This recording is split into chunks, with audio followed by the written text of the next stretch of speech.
بسم اللہ الرحمن الرحیم وأما الجدار فكان لغلامين يتيمين في المدينة وكان تحته كنز لهما وكان أبوهما صالحا وأراد ربك أن يبلغ أشدهما ويستخرج كنز لهما وكان أبوهما صالحا وأراد ربك أن يبلغ أشدهما ويستخرج كنزهما رحمة من ربك وما فعلته عن أمري ذلك تعویل ما لم تستطیع علیہ صبر۔ محترم ڈاکٹر رضی الاسلام صاحب، جناب مولانا یحییٰ نعمانی صاحب اور کنوینر صاحب اور میرے عزیز ساتھیوں اور نوجوان علماء اکرام، میں سب سے پہلے بات عرض کر دینا چاہتا ہوں کہ نہ میں کوئی دینی مدرسے کا کوئی طالب علم ہوں اور نہ کسی کالج میں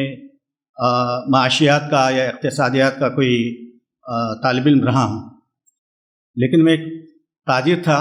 اور میں نے اپنی زندگی میں جو سوچا کہ سود کے بغیر مجھے اپنا کاروبار کرنا ہے اور اخلاقی اقدار پر مبنی جو ہے ہماری تجارت کو فروغ دینا ہے، اور الحمدللہ 25-30 سال تک جو ہے میں نے ہندوستان میں بھی اور برطانیہ میں بھی تجارت کی، اور اس کے جو تجربات مجھے حاصل ہوئے کہ ہم بھی ہندوستان میں جو ہے اگر کوشش کریں گے تو بلا سودی بینکنگ کا نظام ہم قائم کر سکتے ہیں، اور اس سلسلے میں میں تقریباً 15 سالوں سے زیادہ اس میں کام کر رہا ہوں۔ دعا کیجیے کہ اللہ تعالیٰ اس ملک میں بھی بلا سودی بینکنگ کا اور معیشت کا نظام رحمت ہمارے ہندوستان میں آئے اور ہم اس کو پوری انسانیت کے سامنے پیش کر سکیں۔ محترم دوستوں اور بزرگوں، میں اپنی اس تقریر کو جو ہے 2 عنوانات پر اپنی گفتگو کو مرکوز کرنا چاہتا ہوں، اس لیے کہ بہت زیادہ ہم پھیل جائیں گے تو بعض باتیں جو ہے جو میں کہنا چاہتا ہوں وہ یہ ہو جائیں گی۔ سب سے پہلے میں یہ بات جو ہے تکوین ثروت، کریشن آف ویلتھ، دولت کی تکوین کیسے کر سکتے ہیں، کیسے اس کی افزائش ہو سکتی ہے، اس سلسلے میں تجارت اور آج کے زمانے میں انٹرپرنرشپ کی اہمیت کے بارے میں کچھ باتیں رکھوں گا، اور دوسری بات جو ہے اجتماعی نظم زکوٰۃ اور اس کے مثبت اثرات کیا ہو سکتے ہیں، ایک کیئرنگ اینڈ شیئرنگ سوسائٹی ہم اس ملک میں کیسے قائم کر سکتے ہیں۔ ان دونوں کا مال کسی بھی سوسائٹی کے لیے بڑی اہمیت کی حامل ہے۔ اللہ تعالیٰ ارشاد فرماتا ہے اموالکم التی جعل اللہ لکم قیامہ، زندگی کا قیام، اس دنیا میں زندگی کا قیام جو ہے مال کی وجہ سے ہے، اللہ تعالیٰ نے قیام کا ذریعہ بنایا ہے۔ یہ خون کی طرح ہے، مال جو ہے انسانی جسم میں جس طریقے خون کا کام ہوتا ہے، اسی طرح معاشرے میں خون یہ جو ہے ہمارے پاس جو ہے اجتماعی نظم، یہ مال جو ہے وہ خون کی طرح ہے سماج میں۔ قرآن کی سب سے بڑی آیت جو ہے اس کی طرف میں آپ کی توجہ مبذول کرنا چاہتا ہوں، آیت دین کے بارے میں نے کئی تفسیریں بھی دیکھی، لوگوں سے گفتگو بھی کی، لیکن ہمارے معاشرے میں اس آیت پر جو ہے بہت زیادہ دلچسپی نہیں ہے، اس پر کافی مواد بھی نہیں ملتا ہے۔ آپ دیکھے ہیں کہ اذا تداینتم بدین الی اجل مسمى، اللہ تعالیٰ کہتا ہے، اور کیسے جو ہے قرض اگر ہم لیں گے تو کیسے جو ہے اس کو لکھنا پڑے گا، اور پھر اس کے لیے دستاویز کون لکھے، یہ بہت بڑا چیلنج ہے۔ آج جب ہم کسی کے پاس قرض لینے کے لیے جاتے ہیں تو قرض کی دستاویز وہ لیتا ہے جو ہمیں قرض دیتا ہے۔ قرآن کہتا ہے کہ نہیں، جو کمزور طبقہ ہے وہ جو ہے اپنے دستاویز میں جو ہے فلیملک علیہ الحق، کہتا ہے کہ جو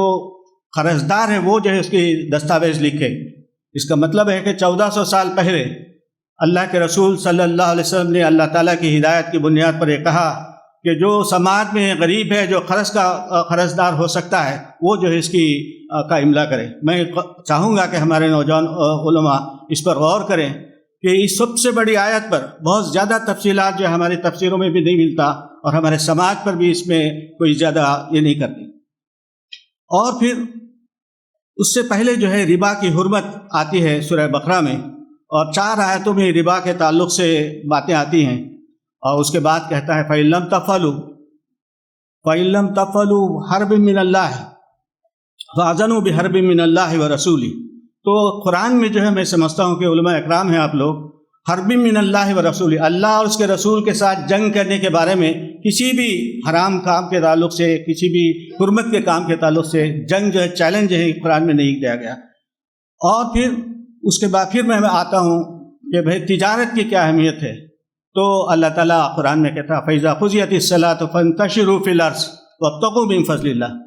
جمعے کی نماز کا ذکر ہوتا ہے اور کہا جاتا ہے کہ جب تم نماز پڑھ لو تو زمین میں پھیل جاؤ اور اللہ کا فضل تلاش کرو۔ اسی طریقے سے اللہ تعالیٰ کہتا ہے لَيْسَ عَلَيْكُمْ جُنَاحٌ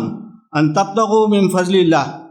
مِن فَضْلٍ مِّن رَبِّكُمْ۔ حج کے دوران کہا جاتا ہے کہ تم جو ہے تجارت کر سکتے ہو۔ حج انسان جو ہے اپنی زندگی میں کسی ایک بار کرتا ہے یا دوسری بار کرتا ہے، لیکن اس کے بارے میں بھی حج کے دوران میں بھی تجارت کا حکم ہوتا ہے کہ تم تجارت کر سکتے ہو، لَيْسَ عَلَيْكُمْ جُنَاحٌ۔ اور پھر ہم دیکھتے ہیں کہ قرآن میں ایک پوری صورت ہے سورہ قریش، اور اس میں جو ہے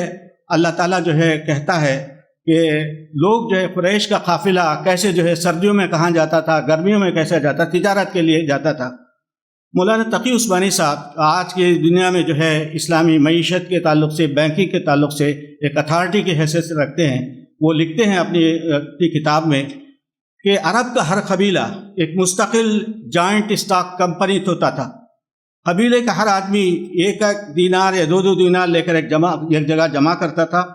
اور وہ رقم شام بھیج کر وہاں سے سامان تجارت منگوا کر یہاں فروخت کرتا تھا۔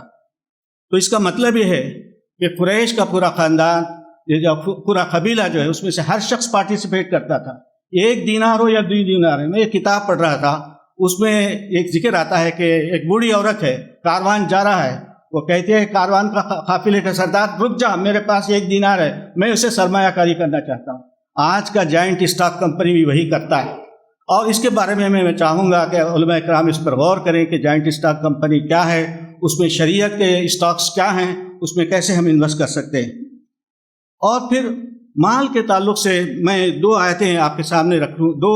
قرآن کی ایک آیت جو میں نے ابتدا میں پڑھی تھی، اس میں سورہ کہف کی آیت ہے، وہ اس میں حضرت موسیٰ اور خضر جو ہے جاتے ہیں سفر پہ۔ اس میں 3 واقعات کا ذکر ہے۔ ایک واقعے میں جو ہے حضرت خضر جاتے ہیں ایک جگہ پر، ایک گھر پر، اور وہاں وہ کھانا طلب کرتے ہیں، لیکن کھانا نہیں دیتے لوگ۔ لیکن اس گھر میں جو ہے 2 بچے ہیں، یتیم بچے ہیں، اور وہ جو ہے وہاں دیکھتے ہیں کہ ایک دیوار ہے، وہ گرا جا رہا ہے، اور حضرت خضر نے جو ہے اس دیوار کو جو ہے کھڑا کرا۔ تو حضرت موسیٰ کو غصہ آتا ہے کہ کہتے ہیں کہ ان لوگوں نے کھانا ہی نہیں دیا ہم کو، آپ کیوں دیوار کھڑا کرتے ہیں؟ تو قرآن کہتا ہے کہ وہ 2 یتیم بچے ہیں، اور اس دیوار اس کا باپ جو ہے بہت ہی سال ابوہما صالحہ کہتا ہے، اور پھر جو ہے اس کے نیچے ایک کنز ہے، ایک خزانہ ہے، اور پھر جو ہے یہ بچوں کے لیے اپنے وہ شخص جو ہے صالح تھا، اور ابوہما صالحہ کہ وہ جو ہے صالح مرد تھا، وہ اپنے یتیم بچوں کے لیے جو اس نے خزانہ بنایا تھا، اور اس کے دیوار کے نیچے اس نے جو ہے اس کے رکھا تھا حفاظت کے ساتھ۔ اور پھر ہم دیکھتے ہیں کہ حضرت خضر جو ہے دیوار کھڑی کرتے ہیں اور اس کو جو محفوظ کرتے ہیں۔ اس کا مطلب یہ ہے کہ، اور اللہ تعالیٰ کہتا ہے کہ کنز رحمت من عندک، یہ جو کنز ہے، جو خزانہ ہے، وہ اللہ تعالیٰ کی طرف سے رحمت ہے، اور اس کے لیے جو غیب سے جو ہے حضرت خضر کو جو ہے اللہ تعالیٰ بھیجتا ہے اور اس کی حفاظت کرتا ہے۔ اس کا مطلب یہ ہے کہ نعم المال الصالح للرجل الصالح، اچھا مال اچھے انسان کے لیے اچھی چیز ہے۔ ہم زیادہ تر جو مال کے تعلق سے کہتے ہیں کہ یہ بہت اچھی چیز نہیں ہے، اس کو جمع کرنا جو ہے، لوگ جو ہے یہ کیا ہے، کنز جو ہے مال کو جمع کرنے کے بارے میں منفی طور پر بات کرتے ہیں، لیکن اس آیت میں اللہ تعالیٰ جو حضرت خضر کو غیب سے بھیجتا ہے کہ ابوہما صالحہ، وہ صالح شخص تھا، اور اس نے اپنے بچوں کے لیے جو یتیم بچوں کے لیے رکھا تھا، تو ایک کنز بھی جو ہے انسان بچا سکتا ہے اگر، اور وہ صالح آدمی بھی تھا۔ میں ایک اور 3 اشخاص کے بارے میں آپ کو ذکر کروں گا جو حدیث میں آتا ہے۔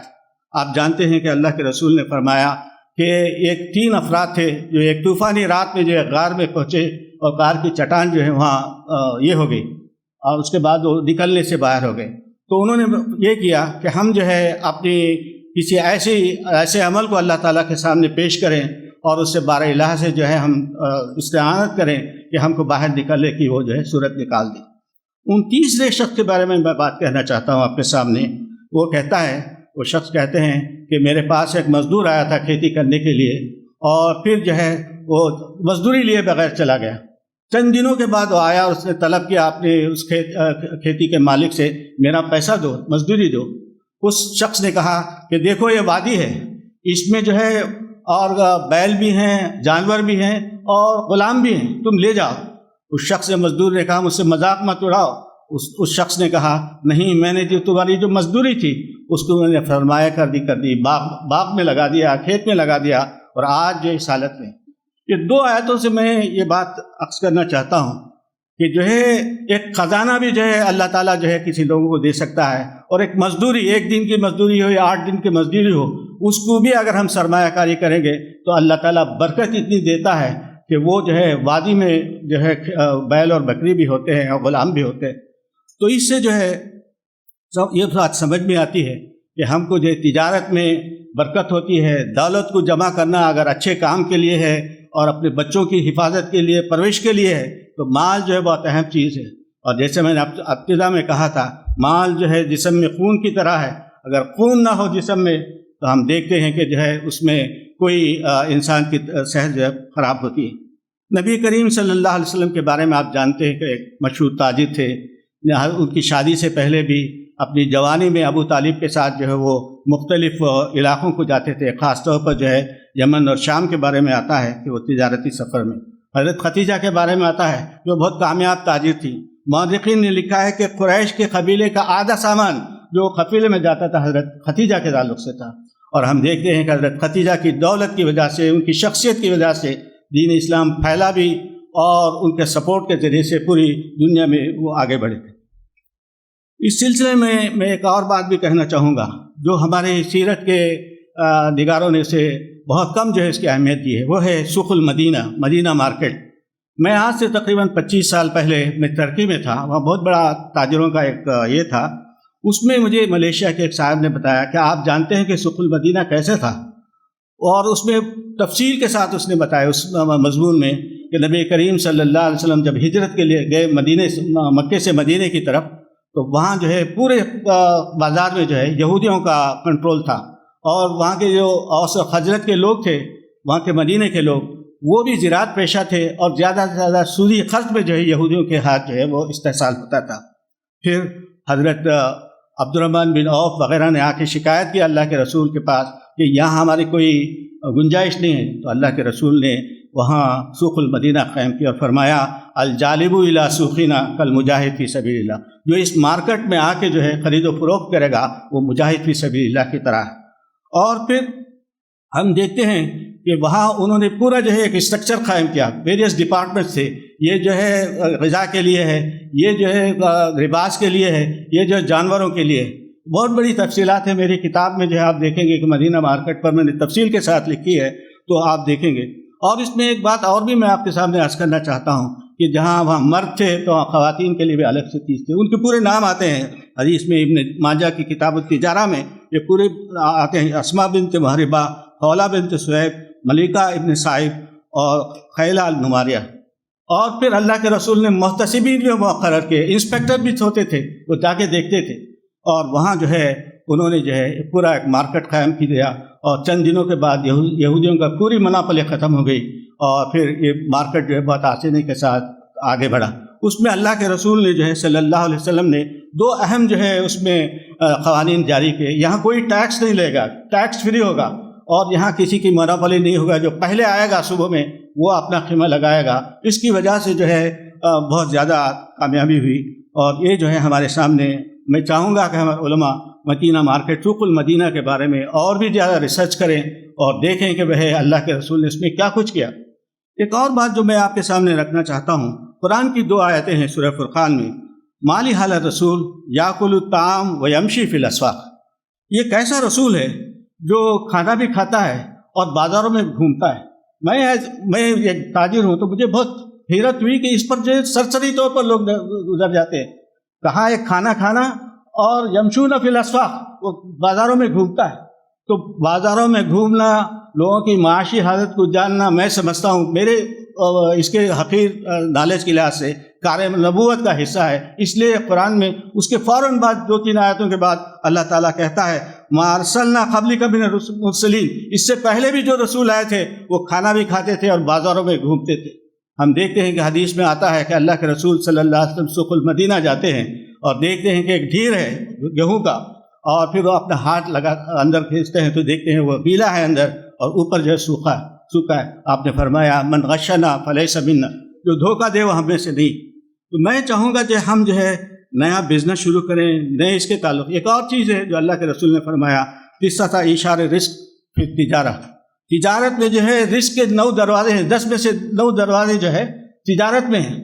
300 سال سے مسلمانوں نے تجارت کو چھوڑ دیا، اس کی وجہ سے نکبت اور غربت جو ہے ان کے مقدر میں آ گئی ہے۔ کہاں اللہ کے رسول کے زمانے میں صحابہ اکرام جو ہے سفر کرتے ہیں، کیرلا کی طرف جاتے ہیں، چائنا کی طرف جاتے ہیں، ملیشیا کی طرف جاتے ہیں۔ اس زمانے میں سفر بھی کوئی آسان نہیں تھا ہوائی جہاز کا، لیکن کشتیوں میں سفر کرتے تھے، کاروان میں سفر کرتے تھے، اور اس طریقے سے دنیا کو انہوں نے دنیا بھی کمائی اور دعوت دین کا بھی کام کیا۔ آپ دیکھیں گے کہ کیرلا اگر آپ جائیں گے، انڈونیشیا اگر جائیں گے، ملیشیا جائیں گے، چائنا کے سرحدوں پر جائیں گے تو معلوم ہوا کہ وہاں کا دین الگ ہے۔ وہ جو ہے بہت ہی محتاط انداز سے مقامی لوگوں سے گھلے ملے ہوتے ہیں، اور ایک نئے انداز سے دعوت دین کا بھی کام ہوتا ہے۔ تو یہ میں چاہتا ہوں کہ بھئی آپ مدینہ مارکیٹ کے بارے میں دیکھیں اور پھر تجارت کے بارے میں۔ آج ہمیشہ جو ہے آج اگر آپ جانیں گے تو ہمارے بزنس کے کلاسز میں انٹرپرینورشپ کے بارے میں کہا جاتا ہے کہ آپ نئے مواقع تلاش کریں، نئے بزنس شروع کریں، اس کی توسیع اور ترقی کے لیے کام کریں، پیداواری عمل میں ندرت پیدا کریں، خطرات کو انگیز کریں۔ اور ہم یہ بھی دیکھتے ہیں کہ اللہ کے رسول نے فرمایا کہ آپ جو ہے کاروبار کرو، کوئی بھی کام کرو، من صنع منکم شیئا فلیحسنہ، کوئی بھی کام، کوئی بھی چیز تم بناؤ اس کے حسن کے ساتھ، اس کے جو ہے آؤٹ آف دی باکس جو لوگ نہیں بنا سکتے ویسی چیز بناؤ، تاکہ جب مارکیٹ میں جو ہے اس کو پذیرائی ہو۔ تو یہ میں چاہوں گا، لیکن اس کے بجائے ہم دیکھتے ہیں ہندوستان میں پونجی اسکیمز، آپ جانتے ہیں IMA جو بنگلور میں ہوا، ہیرا گولڈ جو حیدرآباد میں ہوا، ہزاروں کروڑ روپے لوگوں کا جو ہے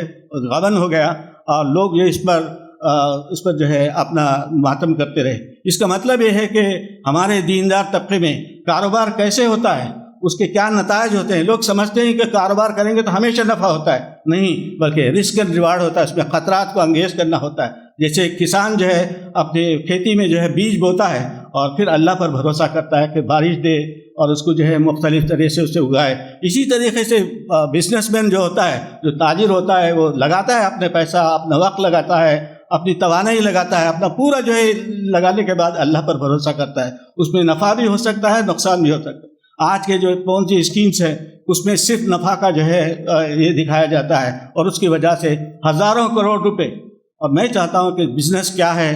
تجارت کیا ہے، نبوی تجارت کیا ہے، لوگوں کو بتایا جائے۔ اور پھر علماء اکرام نے جو ہے بنگلور میں مجھے معلوم کہ بہت اچھے علماء تھے، لیکن ان کو بزنس کے بارے میں نہیں معلوم تھا، اس کی وجہ سے اس میں بہت ساری چیزیں ہمارے سامنے آتی ہیں۔ ایک اور چیز جو ہے میں کہنا چاہوں گا، اللہ کے رسول صلی اللہ علیہ وسلم ایک جگہ بیٹھے ہوئے تھے، صحابہ کے درمیان میں ایک شخص آئے، نوجوان انصار آئے، انصار میں سے ایک نوجوان آئے، انہوں نے کہا کہ اللہ کے رسول مجھے صدقہ دیجیے۔ انہوں نے اللہ کے رسول نے پوچھا تمہارے گھر میں کیا ہے، کون سی چیز ہے تمہارے پاس؟ انہوں نے کہا میرے پاس ایک ووڈن باؤل ہے، ایک کیا کہتے ہیں کہ ایک پیالہ ہے میرے پاس، اور دوسرا جو ہے چادر ہے۔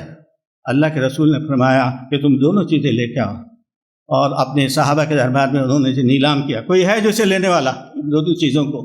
کسی نے کہا کہ ایک درہم میں دوں گا،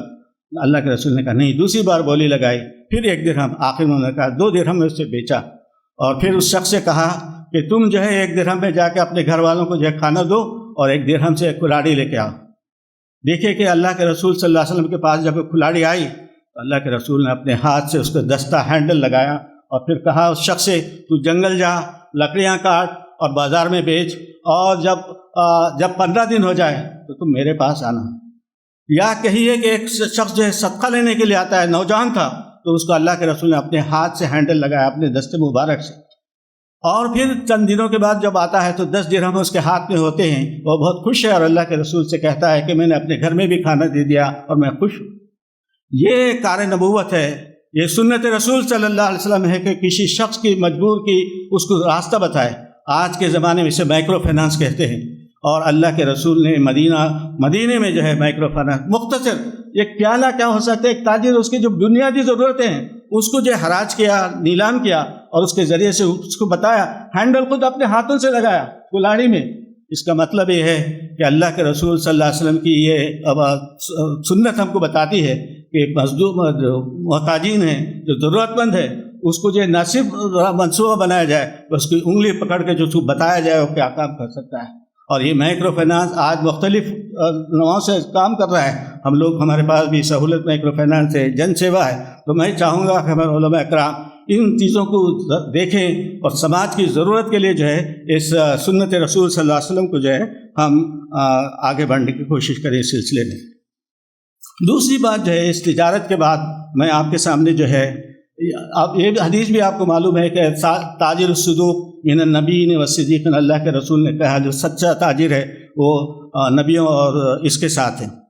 دوسری بات جو میں آپ کے سامنے رکھنا چاہتا ہوں اجتماعی نظم زکوٰۃ کے تعلق سے، آپ جانتے ہیں کہ اللہ کے رسول نے بنی الاسلام علی خمس میں جو حدیث ہے اس میں کلمے کا ذکر کیا، نماز کا ذکر کیا، اور پھر روزے کا ذکر کیا، حج کا اور زکوٰۃ کا۔ آج ہم دیکھتے ہیں کہ نمازیں بھی ہو رہی ہیں، لوگ روزے بھی رکھ رہے ہیں، حج پر بھی جاتے ہیں، کلمے کی بھی جو ہے فرق ہوتا ہے، لیکن زکوٰۃ کے بارے میں بہت کم لوگوں کو نالج ہے کہ یہ ارکان دین میں ہے کیا۔ وہ بھی میں مختلف لوگوں سے پوچھتا ہوں، جو دیندار لوگوں سے، وہ کہتے ہیں کہ زکوٰۃ کیا ہے بھائی، وہ لوگوں کو دینا، ہمارے رشتہ داروں کو دینا، ضرورت مند کو، فقیروں کو دینا، اتنی بات لوگوں کو معلوم ہے۔ ہمارے ایک دوست ہیں association of Muslim professionals, Bombay میں رہتے ہیں، انہوں نے ایک سروے کیا، 5000 لوگوں کا سروے کیا، معلوم ہوا کہ 30% مسلمانوں کو معلوم ہی نہیں کہ زکوٰۃ کیا ہے، 40% لوگوں کو معلوم نہیں ہے کہ کیسے اس کو کیلکولیٹ کریں، کیسے اس کو جو ہے یہ کریں، اور 60% لوگ کہتے ہیں جن کو میں ہر سال دیتا تھا انہی لوگوں کو دیتا، 30% لوگوں کو، اور انہوں نے سروے کیا 5000 پورے ہندوستان میں، اور پھر کہتے ہیں کہ زکوٰۃ کے بارے میں نالج ہی نہیں۔ دین کے اس بنیاد کو، 4 جو ارکان ہیں وہ تو اللہ کے ساتھ ہمارا تعلق کا ہے، ایک زکوٰۃ ہی ہے جو انسانوں کو انسانوں سے جوڑتا ہے۔ تو اس کے بارے میں بھی میں چاہتا ہوں کہ آج علماء اکرام جو ہے اس سلسلے میں غور کریں۔ سورہ توبہ میں نے ایک بار سنا ہمارے ایک عالم دین کو، وہ کہتے ہیں کہ سورہ توبہ جو ہے سورہ زکوٰۃ ہے، اس میں 6 آیتیں ہیں زکوٰۃ کے تعلق سے۔ زکوٰۃ کو لینے کے لیے خذ من اموالہم، اللہ کے رسول کو حکم دیا جاتا ہے، اللہ تعالیٰ خذ من اموالہم۔ پھر زکوٰۃ کس کو دینا، انما الصدقات بھی جو ہے وہ سورہ توبہ میں آتا ہے، اور مختلف جو چیزیں ہیں اور 4 آیاتوں میں۔ تو میں چاہوں گا کہ آپ جو ہے سورہ توبہ کا بھی یہ کریں، اور دور نبوی میں اللہ کے رسول نے زکوٰۃ کا کیا انتظام کیا، وہ تفصیلات ہیں تاریخ میں۔ آپ نے، اللہ کے رسول نے جو یہ کیا کہ زکوٰۃ کی وصولی کے لیے جو ہے آپ نے عاملین صدقات مقرر کیے، اور پھر یہ کاتبین صدقات بھی رکھے، عمال الحمہ بھی بیان کیا کہ جانوروں کے تعلق سے، پھر باغات میں جو کھجور ہوتے ہیں خالصین ایسٹیمیٹ کرنے بھی، اور آپ جانتے ہیں کہ عاملین صدقات کے کیسے لوگوں کو مقرر کیا اللہ کے رسول نے، اور پھر 31 جگہ پر 31 جگہوں پر اللہ کے رسول نے عاملین صدقات کو بھیجا، اور اس میں حضرت عمر بھی تھے، حضرت عمر بن عاص بھی تھے، حضرت عبد الرحمن بن عوف بھی تھے۔ یہ کیا چیز ہے، دیکھیے کہ حضرت عمر جو خلیفہ ہونے والے ہیں، عمر بن عاص جو گورنر ہونے والے ہیں، اور عبد الرحمن بن عوف عشر مبشرہ، سماج کے جو بڑے بڑے لوگ ہیں، جو پاورفل لوگ ہیں، ان کو اللہ کے رسول نے زکوٰۃ وصول کرنے کے لیے بھیجا۔ آج ضرورت ہے کہ سماج میں جو لوگ ممتاز ترین لوگ ہیں وہ زکوٰۃ کے کلیکشن میں جو حصہ لیں۔ اور پھر اس کے بعد ہم دیکھتے ہیں کہ آپ کو معلوم ہے کہ حضرت ابوبکر کے زمانے میں چند لوگوں نے جو ہے مسلمانوں نے زکوٰۃ دینے سے انکار کر دیا، مدینہ کو بھیجنے سے انکار کر دیا، تو ان لوگوں سے جہاد کی حضرت ابوبکر نے۔ پھر میں آپ کو یہ بھی عرض کروں گا کہ حضرت عمر کے زمانے میں جو انتظامی امور کیے تھے، شبلی نعمانی رحمۃ اللہ علیہ نے اپنے الفاروق میں لکھا ہے، اس کا جو دوسرا حصہ ہے بہت ہی اہم ہے، اور میں ہمارے دوستوں سے، علماء سے گزارش کروں گا الفاروق کا جو دوسرا حصہ ہے وہ ضرور اس میں پڑھیں اور دیکھیں۔ اور پھر عمر بن عبدالعزیز کے زمانے میں آپ دیکھتے ہیں کہ زکوٰۃ وصول کرنے لینے والے نہیں ہیں اور زکوٰۃ دینے والے موجود ہیں۔ کیا ایسا معاشرہ ہم ہندوستان میں ہم قائم کر سکتے ہیں؟ نہیں کر سکتے۔ دراصل یہ ہے کہ ابھی میں ہمارے بنگلور میں تھا تو ہمارے ایک دوست کہہ رہے تھے کہ جو روزانہ کے دن ہیں 200 لوگ جو عمرے کے لیے جاتے ہیں، عمرے کی کیا حیثیت ہے اور زکوٰۃ کی کیا حیثیت ہے؟ یہ علماء کا کام ہے کہ لوگوں کو بتائیں کہ زکوٰۃ جو فرض ہے اور عمرہ جو ہے نفل ہے، لیکن 200 لوگ جاتے ہیں روزانہ بنگلور سے، اور حج کے لیے تو ابھی ٹورزم کی طرح لوگ جاتے ہیں۔ تو زکوٰۃ کے بارے میں ہم کو غور کرنے کی ضرورت ہے۔ اس سلسلے میں میں یہ بھی عرض کروں گا کہ مسلمانوں کی جو موجودہ حالت کیا ہے، آپ جانتے ہیں کہ سچر کمیٹی کی رپورٹ ہے، امرتا سین جو ہے جو نوبل یافتہ ہیں، انہوں نے بھی ایک رپورٹ تیار کی ہے۔ ابھی حالیہ رپورٹ جو ہے ایک فرانس کے جو مشہور آدمی ہیں کرسٹوفر جو ہے، انہوں نے اس سلسلے میں بات کیا ہے، اور اس نے لکھا ہے کہ 31%، 31% جو لوگ ہیں مسلمانوں میں، لڑکے اور لڑکیاں جو 24 سال سے 30 سال کی ہیں، وہ ان ایجوکیٹڈ، غیر تعلیم یافتہ بھی ہیں، اور پھر جو ہے وہ ان امپلائڈ بھی، ملازمت بھی نہیں ہے۔ اور آپ خاص طور پر جو شہروں میں رہتے ہیں، اگر جھوگی جھوپڑیوں میں جا کے دیکھیں تو زیادہ تر لوگ جو مسلمان ہیں، 10 فیٹ میں جو ہے بیوی بھی رہتی ہے، ماں بھی رہتی ہے، بہو بھی رہتی ہے، بچے بھی رہتے ہیں۔ یہ کیسا سماج ہے ہمارا مسلم سماج؟ لوگ جو ہے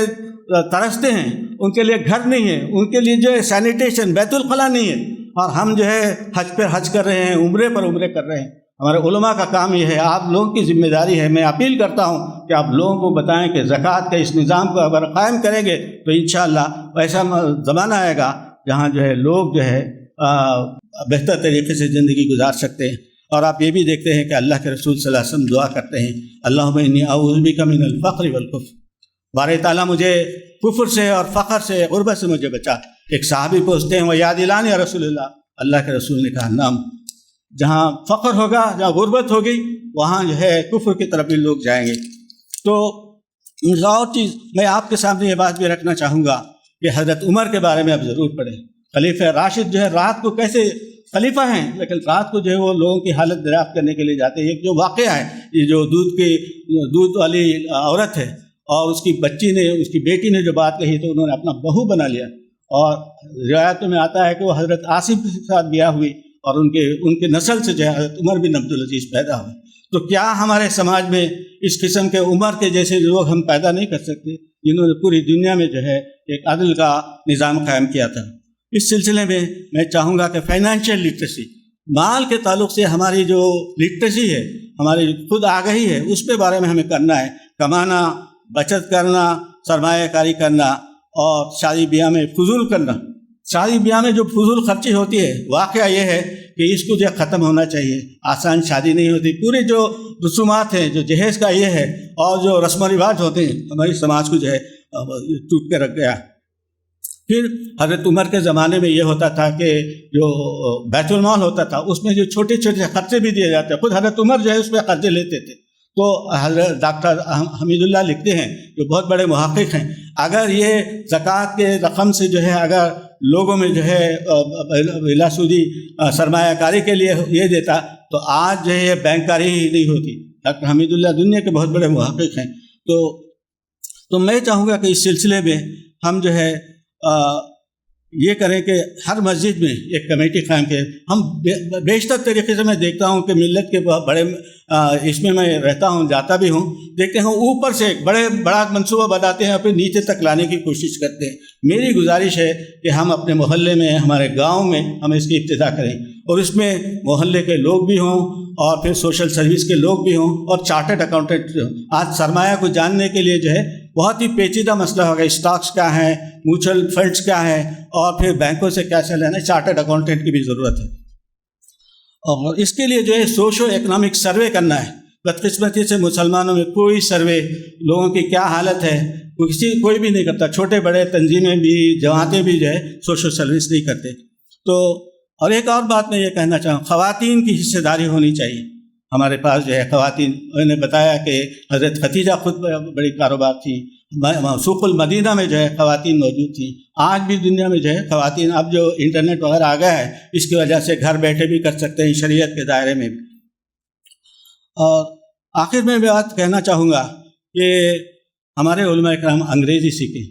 جب زمانہ تھا، فارسی کا زمانہ تھا، تو فارسی سیکھی ہم نے، لیکن آج جو ہے انگریزی میں جو ہے علم کا، ایون ہمارے اسلامی علوم کا بھی جو بہت بڑا ذخیرہ ہے، اور نئے انہوں نے ریسرچ کی ہے۔ تو اس سلسلے میں اور ایک بات اور بھی آپ کے ذہن میں ڈال دوں گا کہ حضرت عمر کے زمانے میں حضرت عمر چاہتے تھے کہ کہتے تھے کہ غیر مسلموں کو بھی زکوٰۃ میں حصہ دیا جائے۔ وہ فقراء میں تو مسلمانوں کہا جاتا تھا، لیکن مسکین میں وہ سمجھتے تھے کہ وہ جو ہے غیر مسلم میں بھی دے سکتے ہیں۔ ڈاکٹر حمید اللہ میں لکھا ہے، شبلی نعمانی میں جو ہے ابو یوسف کے حوالے سے بات لکھی ہے، اس کے بارے میں بھی۔ کل جو ہے یہاں پر ہمارے لوگ جو ہے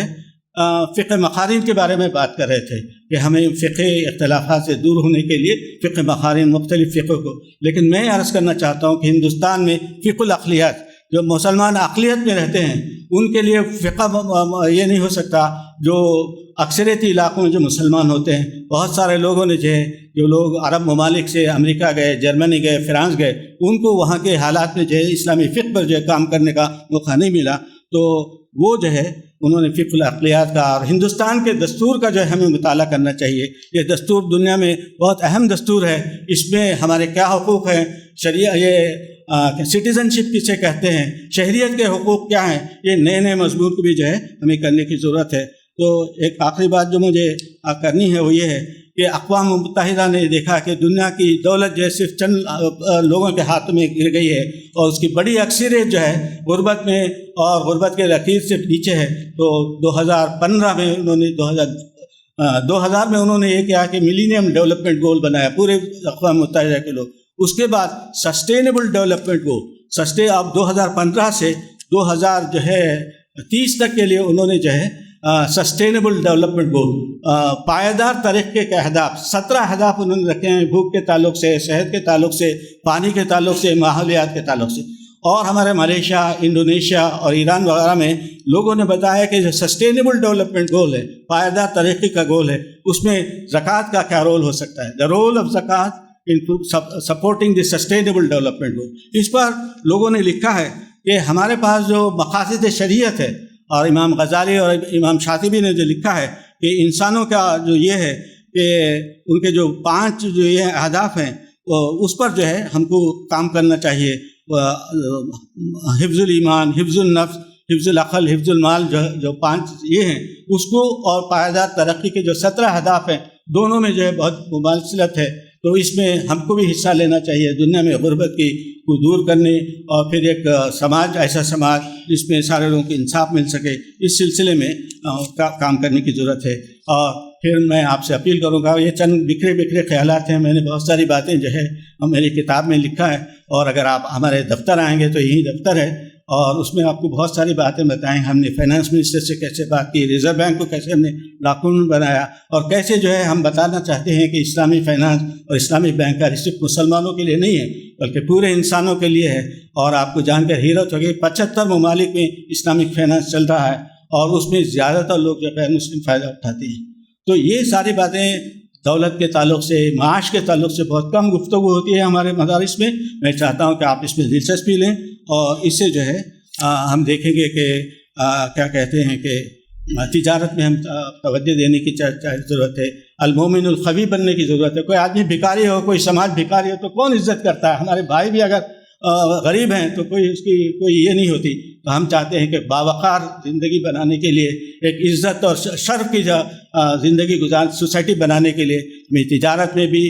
دولت میں بھی کمانے کی ضرورت ہے، اور اسے صحیح طریقے سے استعمال کرنے کی بھی ضرورت ہے۔ تو اس سلسلے میں ہمیں مومن القوی بننے کی ضرورت ہے۔ اور آپ حد کفایہ وغیرہ آپ نے پڑھا ہوگا اپنی اس کی فقہ کی کتابوں میں، اس سلسلے میں بھی ہم کو غور کرنا چاہیے۔ یہ چند بکھری باتیں تھیں جو میں آپ کے سامنے رکھ رہا ہوں، کوئی مربوط تقریر نہیں ہے۔ میں نے دولت کی اہمیت کیا ہے، مدینہ مارکیٹ کیسا ہے، اللہ کے رسول نے کیا کیا، اور اس زمانے میں کیسے ایک خوشحال اور فارغ البال ایک یہ معاشرہ قائم ہوا۔ آج دنیا کے معاشرت کے لوگ بھی جو مائکرو فائنانس کی طرف آ رہے ہیں، جو اللہ کے رسول نے مسجد نبوی میں قائم کیا تھا، ہم اسے بھول گئے ہیں، لیکن دوسرے لوگ بھولے نہیں۔ سسٹینیبل ڈیولپمنٹ، پائیدار ترقی کے اہداف میں وہ لوگ کہتے ہیں کہ ہم زکوٰۃ کو بنائیں گے، اور پھر مقاصد شریعت کے بارے میں وہ بات کرتے ہیں۔ مقاصد شریعت آج کے زمانے میں بہت بحث میں آئی ہے، اور فقہ تغیر احوال کے ساتھ فقہ میں کیا تغیر ہوتا ہے۔ امام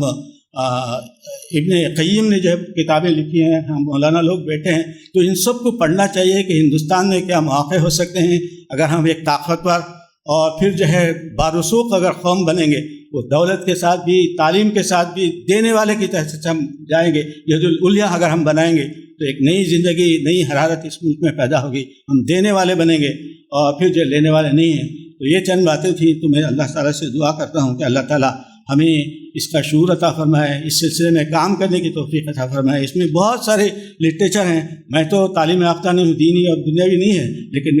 میرا یہ ہے کہ یہ کام ہو، اور اس سلسلے میں آپ سے اپیل کرتا ہوں کہ مختلف ہمارے تقی عثمانی صاحب کے مضامین ہیں، ڈاکٹر نجات اللہ صدیقی صاحب کے موجود ہیں، ہمارے پاس 1000 سے زیادہ کتابیں ہمارے سینٹر میں ہیں۔ اس طریقے اس پر جو ہے آپ غور کریں اور کوشش کریں کہ ہم جو اس سلسلے میں اجتماعی نظم زکوٰۃ کے تعلق سے بھی، تجارت کے تعلق سے بہت سارے باتیں آئیں، اس پر آپ غور و فکر کریں، ایک نئے انداز سے کام کریں۔ اگر ان سلسلے میں اگر ہم مصروف ہو جائیں گے تو ہمارے مسلکی اختلافات کے لیے ہمارے پاس وقت ہی نہیں ہوگا۔ تو اس لیے جو ہے اس کا بھرپور یہ ہے کہ ہم جو ہے تجارت کی طرف زکوٰۃ کے اجتماعی زکوٰۃ کے تعلق سے ہم غور کریں گے۔ اللہ تعالیٰ مجھے بھی، آپ تمام احباب کو بھی اس سلسلے میں غور کرنے اور ایک منصوبہ کے ذریعے سے ہمارے کلاس میں بھی، ہمارے دوسرے لوگوں میں بھی یہ بیداری پیدا کریں گے۔ ایک نئے دور میں ہم گزریں گے اور اللہ تعالیٰ ہمارے ذریعے سے وہ کام لے گا جس سے ہماری دنیا بھی بنے گی، آخرت بھی بنے گی۔ ربنا تقبل منا انک انت السمیع العلیم وتب علینا انک انت التواب الرحیم۔